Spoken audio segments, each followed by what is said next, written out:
class 9, and we're working through the third class of covering Shigley's chapter 14, and we're going to deal with AGMA, bending, and fatigue and wear. All right, so what we have here is a procedure written out on these 2 pages, and these pages are going to be different for this. I think this is probably even back to the 9th edition. The 10th edition, or here you go, here's the 11th edition. Let me see, I'll put up this thing, it's big.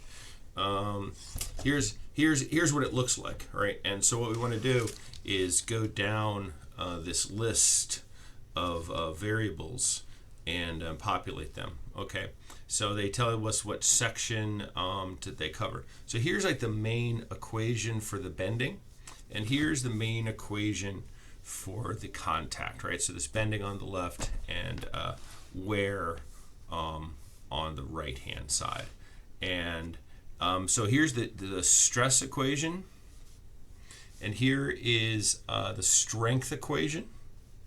And then they actually kind of combine them a little bit in the middle. So they take I'm sorry, this is the safety factor right here. So here's the allowable, where they put the strength up in here, and then they divide it by the safety factor, and then a couple other factors that they have in here. So we'll figure out what those are in a minute. And then down here they rewrite this equation to make it just so solving for the safety factor. So if you're going to try to go backwards and find the allowable stress in either the bending or in the wear, you come to here, and then you come back and you replace it up at here, and then you can like solve for the load, and then you can solve right here. You go backwards and you can find what the power rating is, right? So we could either go downwards or upwards really here.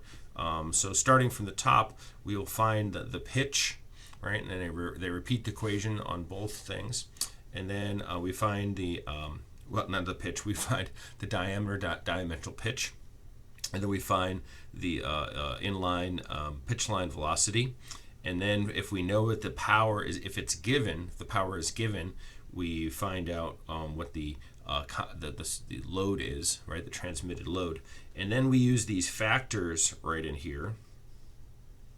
And we'll go through one of these one at a time, and we're able to find the stress. Or we go through over here, and we'll see some of these are the same factors, but we'll go and take a look at what those are, and then we find the contact stress over here, and then we could come down over here, and with that contact stress, after we've adjusted for some strength, so these are like strength adjustment factors that you see right here on the top, you can find what the safety factor is, right? And for whatever reason, they use capital S for safety factor, which is just kind of annoying right here, but what are you going to do? So let's go through these, take a tour through what these different loads are. Now, I'm going to need to recreate these page numbers. This was for convenience. I believe this was for the 10th edition. So I need to come back and fix all of these right here. So apologies to those 11th edition people. These will not be applicable right here. But these section numbers and equations are, I rearranged these myself to make them in alphabetical order or close to alphabetical order so that you could try to find them, right? Otherwise, you're really hunting around. So I would recommend to people that you maybe seek out and find. Here's by post-it notes, right? Here's a 3M version of these little tabs right here, and placing these, then they're temporary. They could easily come off, so they're just like miniature post-it notes, but they really can help you with speed up the process of trying to find some of these factors. I don't know if I would put them on every one of them, but maybe if you're having you find that you're going to keep looking up at the same table over and over again, you might want to. You could even just number what the sections are, and maybe you can find it by that. So anyway, here are the big equations right here.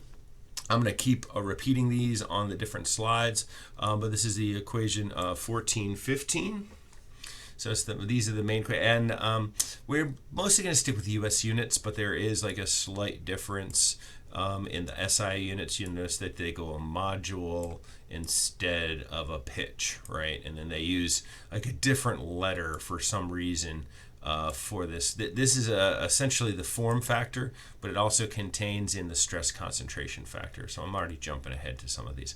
But you'll see that they're mostly the same between the US units and the SI units. Right here. So if we were going to go to there,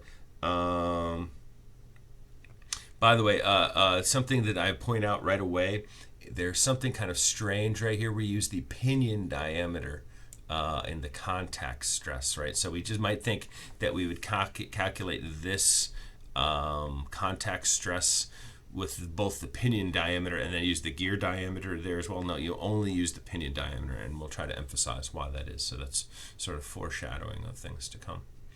Okay, so and then here's like the allowable stress right here. So in some ways this is the strength, right? Here's the stress and here's the strength, or it's the allowable stress. And what they do is they're taking a strength, they're dividing it by a safety factor, but then also some correction factors that we'll see right there. And they do that for all four scenarios here, but once again, we can just think of them as two scenarios where we're talking about the U.S. customary units. So we have these two things. We have stress and we have allowable stress, right?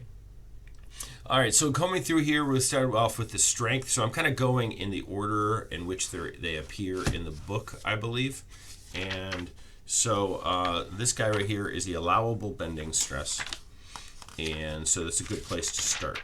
Like, how much stress are we allowed to go? Now, there are a number of different graphs and charts for this, and this is just one.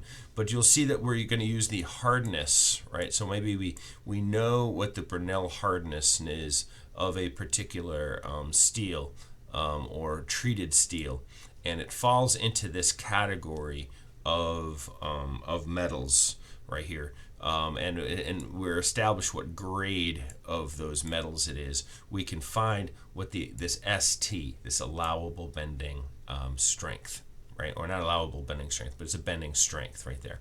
So it's a pretty significant amount, right? So we're dealing with the somewhere in the, well, at least on this one, into the 50s KSIs. If you in the book itself, actually, there's a couple of these different ones, and so. Probably the place to start is actually in this table right here. Okay, so we have repeatedly applied. So we want to try to see the kind of steel right here. So there's different kinds. There's cast iron actually over here on this side. So here's non-steels over on this side. But if you have steel, then we kind of see, well, here's the heat treatment, and you could tell what to use for that ST. And so some of them are figures here, right, that you might want to use. And some of them, they just give you a value, or they say see table 8. And that's a little confusing because, like, which one is table 8 right here? So you'll see that there's an asterisk down there. And these are, I think these are actually in the source right here. So maybe this is a good time to bring up the source. I don't feel comfortable in uploading this and giving it away, as I had alluded to in class right here. But here is the here's that same document that and it doesn't want to open. There you go. So here is that document, the ANSI AGMA 2001 right here. So here's the American National Standard, fundamental rating factors for calculation methods for involute, spur, and helical gears, and this is a standard right here. And if you read down to the bottom of this thing, it tells you that this was a license was for electric boat. I don't know. So anyway, it's a pretty long document, 66 pages long. But you could see that it's going to go through a lot of these factors, and it tells you where it is. And so there's lots of words, and there's all the people that decided these were the factors. They tell us a little story about the scope. And here's like all the symbols that they have as part of this, right? So it's a pretty much a longer document, and Shigley is really giving us sort of a synopsis. They're kind of breaking the thing down. But if we were to take a look and so like as we're going through, we're going to recognize some of these. So maybe we'll take a look back at this again right here. So let's see. Here is the where does it first appear? Okay, here is the contact stress right there. Where's the bending? I don't see it. Maybe I passed through it. Okay, we'll find it maybe a little bit later. But there's contact, and there's much more factors. You can see there's a lot of stuff in here. So Shigley is really kind of like condensing things. But like I said, I was looking for the table 8 right here, so we can see here's table 3. So here's some of the same stuff right here. So you can see here is the bending stress or bending strength. Actually, that's the contact strength. So we'll get to that in a second here. But let's see. Here's table 6. Here we go. Here's table 8 right there, and so you can get some more information. Table 8 and table 9. So that's the thing that it's referring to right here. But most of the time for us, what we'll do is either find a number or we'll use the figure. Right, so you got to make sure that you got to read carefully what is provided in there, and you're pretty much only going to use either figure 14.2 or figure 14.3 because I think these are like for nitrided steels right there, where they've done another treatment to the steel which changes its property. So continuing on here, a lot of information. You can do the same thing with the contact stress, okay? And that is a different set of tables and figures, but here's like the main one that we're gonna use. So you might look for that. SC is the contact strength right here. So for us, that would be so now we have contact strength, and we look up in this table and either have a value or refer to figure 14.5 right here. So if we go to figure 14.5, it's right here, right? So there is the same one that I'm presenting onto here for grade 2. So grade 1 and grade 2, this is a typical thing that we would do. Now the next we can move on to the geometric factors. All right, so first we have J. There's a J, and what we need for this is we need to have a number of teeth on the gear that's desired, and then the number of gear teeth on the mating gear, and then we find where the intersection of that is, and then we're able to find what this J is. And this J is really second cousin to the Y that we just used in the Lewis form factor, except that it has fatigue stress concentration already built into it. Okay. And this is only for 20 degrees pressure angle. We should point that out. And here's where that J appears. So remember, in the Lewis form factor, it was the Lewis equation was this one right here, right, where we had WT and we had P, and we were divided by F, and we were divided by Y right there, right? So right away, here's our WT, here's our KV, here is our P, here's our F, and here's our J. All right, so these are all the same things that appeared in the Lewis equation, but now we have just a couple other things to look through, right? So I think we're on track. Let's take a look here. Now we have something called the pitting resistance geometry factor. That's I, right? So that's similar to what we just did with J, but now we're going to do it with I, and we have to find an equation for this, right? This is very similar to what we did in our contact stress, the non-AGMA contact stress, where it appears. We could see that we could just stick it right here down here in the bottom, and So what we have here is we have external gears, which is usually what we have. And you'll notice that they have this mg, which they refer to as this is the gear ratio right here, which is either the number of gear teeth divided by the number of pinion teeth, right? Or the diameter, pitch diameter of the gear, or the pitch diameter of the pinion, right? It shows up in there. And we also see, we also have mn, right? And so we don't, mn, this guy right here, if you read in the text, it says is equal to 1 for spur gears, right? So there is an equation right here, but I say don't use it, because if you look into the text and you read carefully, it says just use 1 for spur gears. This is really something for helical gears, right? That's what they're trying to do.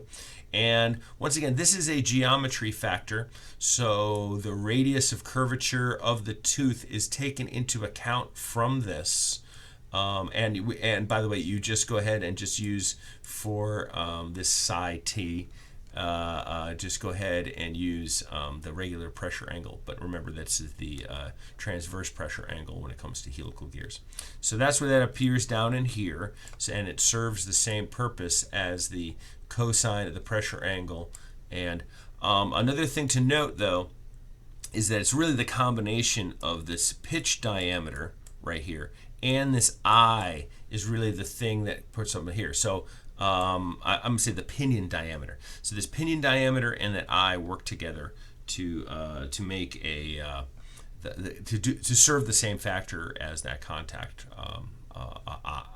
the contact geometry that we had right here. Now we also have the elastic coefficient right here, and as I pointed out in class for the stuff that we were doing before, right? So here is back here is the non-AGMA equation right here. Well, now it shows up in the AGMA right here, and we would just take the pinion material right here and compare it to the gear material right here, and we come up with a factor, let's say, right here. So here it goes. We got malleable iron and nodular iron combined, and this one has this crazy square root of psi or square root of megapascals. All right, so it serves the same purpose. Now for dynamic factor, we can actually use equations right here where we enter in the quality, which is like somebody decided that they designate a particular quality that the machinist has to make the gear tooth form, and must be some way to measure it or something along those lines. And also I saw a note somewhere where this is actually, this old style I think has actually been superseded. So if we actually go to the AGMA, we're going to see some other factor besides here. I think you can see quality is going upwards with value of QV right here, so we get lower and lower dynamic factor. I say use this graph. Don't use these equations when doing an exam or even when doing homework. But when making a spreadsheet, this is the way that we would do it, right? So I'll take that back. For homework, go ahead and use this dynamic factor. And then we have the overload factor right here. That actually appears on the same table as the main sheets for us, right? So that's this guy right here. It appears, for whatever reason, they decided to put it in both places, both on this page right here with the bending, and over here with this page with the wear. And you can see that what we're dealing with is the power source right here and the driven, right? So if you have a uniform power source and a uniform driven machine, the overload factor is 1, right? They go up to medium shock and heavy shock, right? So maybe the power source is a single cylinder engine, right?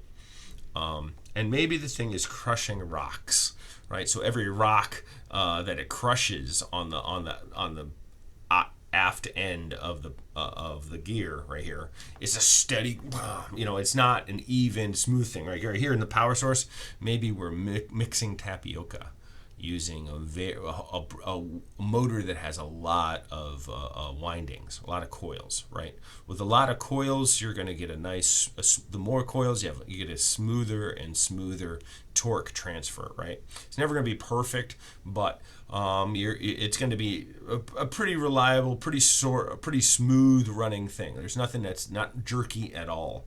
And then you're stirring up tapioca, which is nice and smooth, right? So no shock at all. But if you make like a rock crusher, that on that back end of that thing, there's going to be some serious. So it's a factor that gets multiplied right there at the very thing. We say, well, okay, it's almost like a safety factor on one level. We're just trying to identify, and you can see that's a pretty big difference, and you have to make a judgment call. So overall, you have to keep remembering that, we're just trying to get as close as we possibly can, but we're making judgments that can really vary what the results are going to be. We're talking 2.25. We're multiplying the whole thing, or therefore reducing with the amount of power that can be done by making that decision. So going to keep this in mind, that we're making engineering decisions as we go through, and you can see that they appear in both the bending and the contact right there, so they show up. Now we have a surface condition factor that's going to pop up here in the here, and for whatever reason they say use a value of 1. All right, so we're just going to have to go up there. Why did they bring it up? Maybe they're going to use it for something else later on. If you were to read this document right here, we probably could find where CF gets used, and we see surface condition factor, and it's in equation 1, and we want to read it in clause 13. I don't even know where clause 13 would be, so I'm afraid to see where we're mentioning there. But right there, they do mention that it comes up right in here. You can see CF is at C, clause 1. It's this surface factor for pitting resistance right here. So it might be something that they're going to use, and so I don't even know where I don't know where the clauses are numbered out. Oh, and by the way, okay, I had meant to bring this up right here. The dynamic factor that we talked about here a second ago. You can see they're using AV, and it's climbing upwards right here as opposed to the QV, right? So, but we're going to use QV. So, just be aware that some modern things, and these things can change with time. Okay, so size factor, they're in here. It's in both places right here, right? And it says to use 1 for normal gears. I don't know. My bronies say, I don't know. Archer's like, wait, what? Or Bob's Burgers. Wait, what? Okay, so they're talking about is it identified in a placeholder for the size factor right here. So here's actually the excerpt that's right here. It can be viewed as the Lewis's geometry incorporated into the Marin size factor in the fatigue. You may set it to equal to 1, or you may elect to use this equation right up here. We're good. We're going to set it equal to 1. But recognize that they're saying that this is the same thing maybe as that we might have used for lowercase kb, right, where we did the size factor. But remember, that was pretty close to 1 in each of the examples. So go ahead, use this. Here is a load distribution factor, and this is a pain, right? So we're going to pretty much set this equal to 1, but here it is. It's Km, and the idea here is actually pretty much exemplified by my model, right? So let me see. I might have to move my model down or move my book out of the way. But you see this gear right here? This gear, let's forget about this other gear. Let's say that this was the only gear right here. It might not be centered onto the shaft, right? So there's going to be some bending of the shaft. So it might not distribute the thing equally, right? It might not, the load might not be centered onto the thing. So that's like one of the aspects in here. So you can see that like if this thing is not centered, the center line of the gear face, we will use some of this to adjust for it, right? So Shigley doesn't exactly explain what each of these terms does, but I looked it up into this here. And so the procedure for doing for following this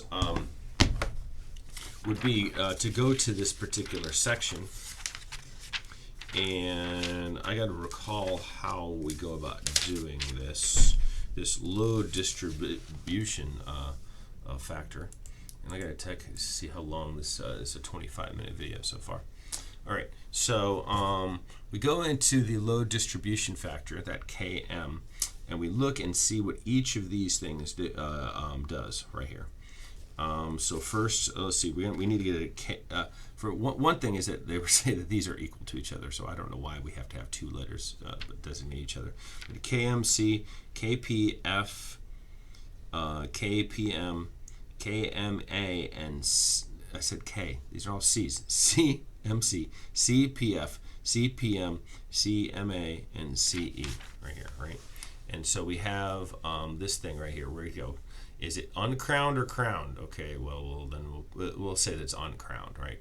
Crowning is to roll over the face. This is kind of like an adjustment on the face, so it allows some offline action taking place right there. Like crowning is like rolling this right here, like kind of not just knocking off the edges, but making this whole thing kind of rounded. So like if these are like skewed from each other, they can like kind of they roll a little bit better. But it also it weakens and it changes the amount of contact that's going on right there. All right, and then we decide what the face width is, right? So the face width, if it's less than 1 inch. We would adjust with it for this factor, adjust the factor. 17-inch face width is a pretty big face width right there. 40-inch face width, it's huge. It's huge. Talking about big gears here. Then you also like have another caveat right there. Decide what this factor is going to be if you have between here and here. The straddle mount pinion right here. So that has everything to do with this right here, right? So they have the S1 and the S/2. So we can say how it's straddled. So that's really kind of, that's not really the whole big factor right in there. And now we have this one's like the longest one. This A, B, C, and this is all with the face width again right here. And so these are empirical values for this equation right here. Whether something's open geared, it's an enclosed gear, precision enclosed gear, extra precision enclosed gear. And so you have to use these factors, put them into this equation right in here. And so that's decides what that CMA is going to be. And then we have CE, and you either say for gearing adjusted at assembly or compatibly is improved by lapping, or all other conditions, right? And you put all those things together, and I have done it and created them the equations for it in my spreadsheet, but the factor comes out to close to 1. So use 1 most of the time is what I would tell you to do. I think I tell you to do. All right, so continuing on with our tour de force of these great things. And by the way, I did look up and see what the other names of these things were in our wonderful document right here, where they bring these things up. And hardness, load distribution. Okay, so here's the load distribution factor. So they're talking about manufacturing variation, assembly variation, deflections due to applied load, distortions due to thermal and centrifugal effects that they put into there. So you can see that here is that equation that they've placed into the thing. And you can also see there's a couple other curves that they have, but here is the figure that you see that's out of there. So I think it's good to see where it came from. That's helpful. Oh, here is the figure where I try to put all of these things down here. So, what is this? I wonder what this figure is right here. Let me see. I'm going to turn off my pen and go to my selecting tool. So I turn off the pen this way. Can I just go to here? I'm afraid what this does. Gear calculates, downloads, manual right here. Let's see what that goes. All right, here's another tool right here. So this is this thing wants to know if I'm still there. Yeah, I'm still here. Here is another resource.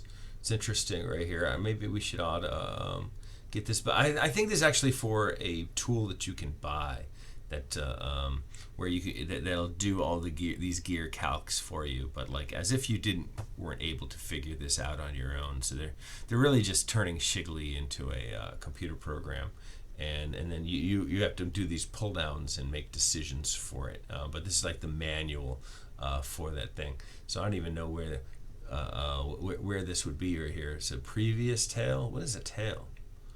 What is this? Right, next. Dynamic factor, driving. You can see. I don't know. I don't know what this manual is for. I don't remember where I came down through for this thing. I think it's just there. I think someone's trying to sell you a computer program called Gearcalc. And is the thing even open over here? It says not secure. So it makes me feel really great, doesn't it? I don't know. Anyway, I found that online. So, oh, that's interesting. So you could have some excuse of what each of these things are, some explanation. I'm getting rid of that website. All right, so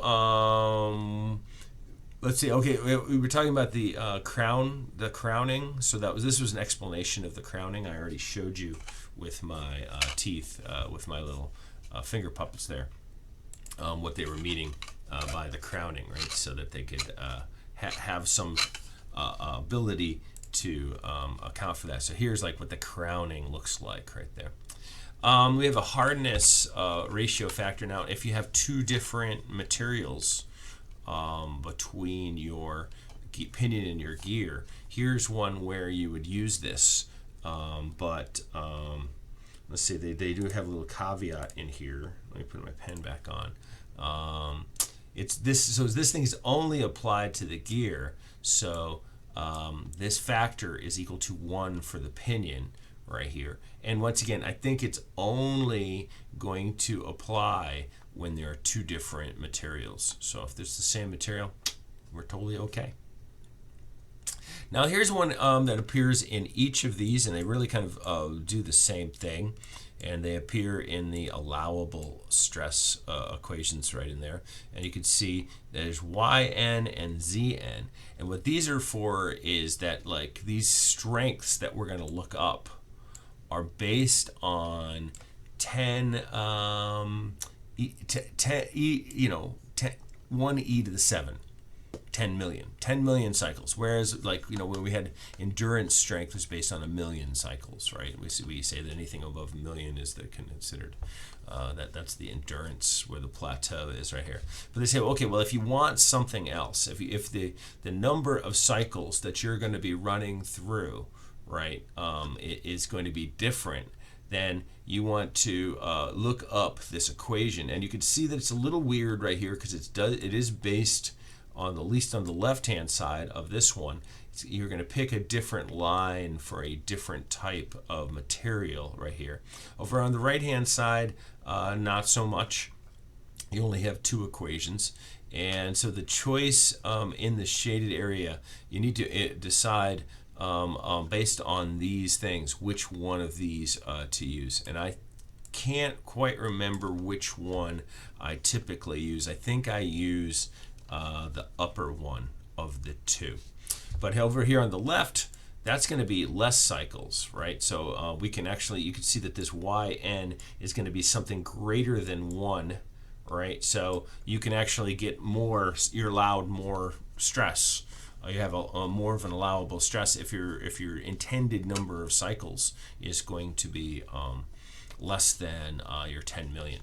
but then you can see that it's going to be less than 1 if you want to go up higher. And it seems to me that this junction right here should be right here, right? But it gets pretty close. I mean, it's kind of tight, but it seems to me that's where that little inflection point should be. It should land exactly on 1 right here at, so here's 1 right here. So I guess it kind of does lands right there. And then the same thing over here for the contact. So it's not really any difference right here. Now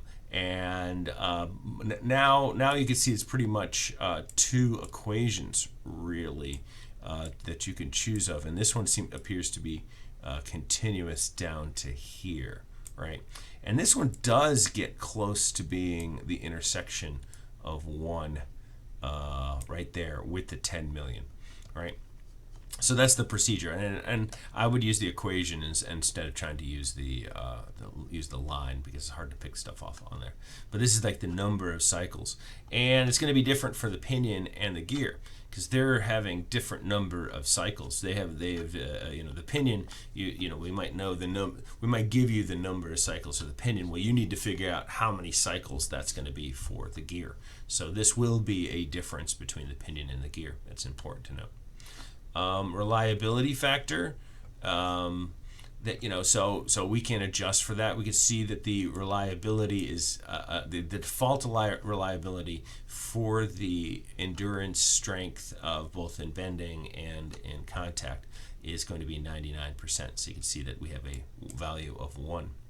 So temperature factor, they say for temperatures up to 250 degrees, 1 is acceptable. Let's use 1 unless otherwise we're told. I believe they have an equation for that.